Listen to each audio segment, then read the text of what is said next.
একটা চালের দানা তৈরি করতে কতটা সময় লাগে সবাই শুনলেন?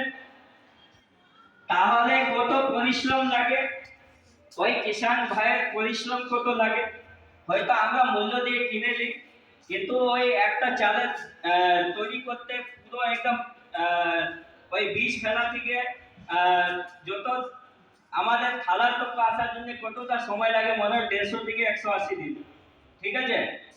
তো সেই কষ্টটা, সেই পরিশ্রম, কিষান ভাইয়ের পরিশ্রম যেন নষ্ট না হয়, সেই কিষান ভাইয়ের এত পরিশ্রমটাকে আমরা 2 মিনিটে নষ্ট করে দিই, মানে খাবারটা যদি আমরা ফেলে দিই তো 2 মিনিটে নষ্ট হয়। তো আজ থেকে আমরা সেই কিষান ভাইয়ের জন্য, সেই কিষান ভাইয়ের পরিশ্রমের জন্য আজকে থেকে আমরা শপথ করব কি না, কোনোটাই আমরা অন্য নষ্ট করব না, এক দানাও চালের নষ্ট করব না। এখানে কি একটা চালের দানাকে মেকিং করতে কতদিন সময় লাগে, কত পরিশ্রম লাগে।